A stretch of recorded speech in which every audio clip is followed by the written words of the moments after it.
If you're just getting started with fly tying, you've come to the right place. In this video, I'm sharing 10 tips that transformed my fly fishing journey from frustration to confidence, so you can skip the mistakes I made and get straight to enjoying the process.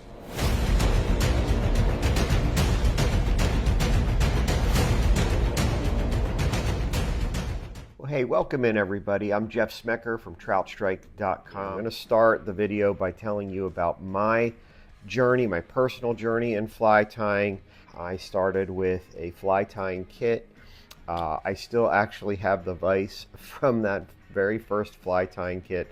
I don't think I have anything else left. And I remember having really cheap materials and having this book and just trying to put flies together that looked like something, and it kind of reminded me of maybe putting IKEA furniture together blindfolded. It was frustrating, and there were many times when I actually quit. But in 2020, I revisited a book that I had purchased years before, and it's called Essential Trout Flies by Dave Hughes. What Dave talks about is mastering styles of flies. So when everything shut down in 2020 and I had more time to dedicate to this, I went back and I was reading this book and I picked one style of fly. I picked one style that I wanted to learn how to tie. And then within that style, I tried different patterns. So you mix up the colors, you mix up the materials. And then from there, you master another style and another style. And once I did that, it made all the difference in the world. It really, my fly tying took off. And so now let's get into the 10 tips that I think are going to help you to be more successful here at the vise.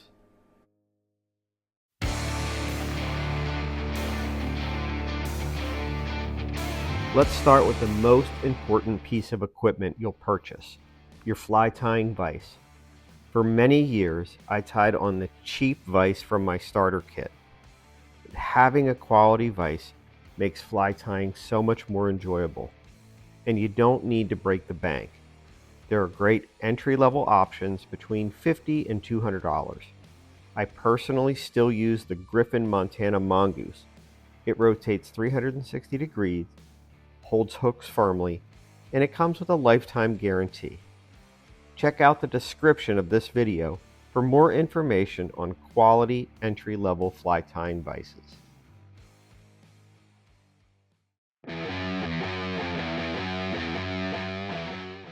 Next, let's make sure you have the essential tools. A sharp pair of scissors is a must. I recommend Dr. Slick scissors for their balance of quality and price. A bobbin and threader are also key. Loon Outdoors makes a comfortable ergo bobbin that's perfect for beginners. And don't forget a whip finisher, bodkin, and hackle pliers. While there are high-end options, you don't need to spend a ton here. The basic tools will work just fine. As you advance, you may want to pick up a dubbing twister, a hair stacker, and a dubbing brush. UV resin and a UV light will eventually come in handy too. But go slow here. Buy these tools once you're ready to learn a style of fly that requires them. You don't need them right away.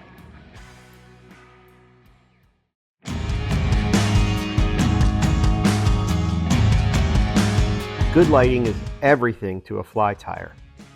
I struggled for years with a standard desk lamp before upgrading to the Alert FTL 230 bench light.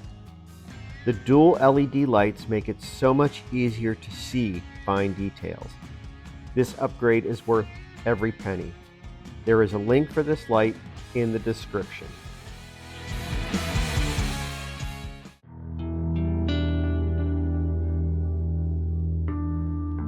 In my early days, I tried to tie at the kitchen table, much to my wife's dismay.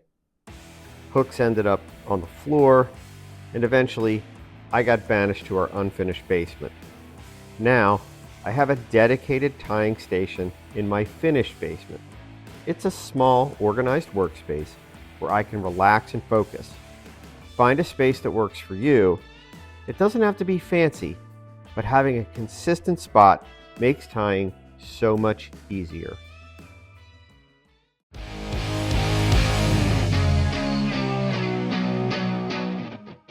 If you're new to tying, I suggest starting with some junk flies. Mop flies, egg patterns, and green weenies are super easy to tie, but they're really effective on the water. This early success will build your confidence for tackling more complex patterns.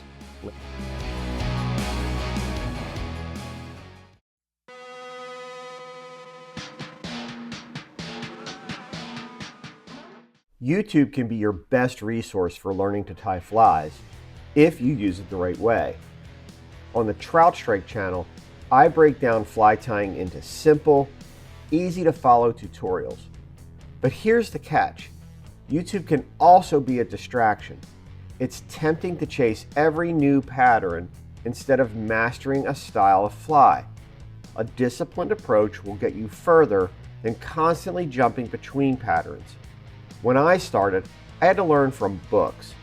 Now, YouTube makes it easier than ever if you use it wisely.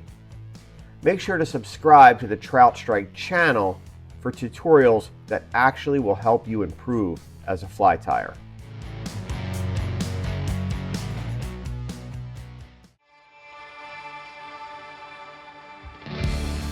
All right, so this next tip out of everything that we've covered so far is probably the most important. So by now you've gotten all the logistical things taken care of, you've got your tools, you've got your materials, you've got your space. Now you're actually tying. If you start focusing on all of the individual patterns out there, you're going to quickly become lost and you're going to quickly become overwhelmed. I'm going to go back to Dave Hughes's book, and that's what got me on track, was focusing on style. So start with junk flies, as I suggested. Get good at those and then move on. For me, it was Euro nymphs. I started because that's where I was going in my fishing. I was learning how to tightline nymph. So I wanted to learn to get weight in my flies. So I really mastered Euro style nymphs. And then from there, I picked the next thing and the next thing. So what you want to do is don't get lost in the patterns. Focus on a style. You can tie a lot of different patterns within a style so that you don't get bored, but you want to focus on styles of flies. Focus on mastering them and then moving on to another style.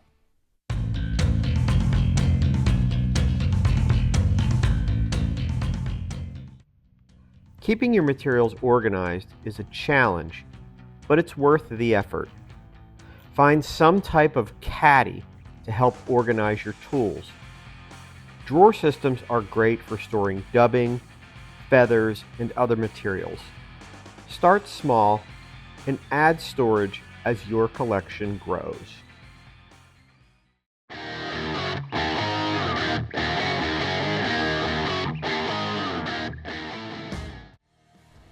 Once you're comfortable with tying different styles, create a checklist of the flies you want to carry with you when you're fishing. Focus on patterns you'll actually use on the water. It's a great way to stay motivated and track your progress. There's a link to the Trout Strike fly box chart in the description. It's a free resource to help you get started.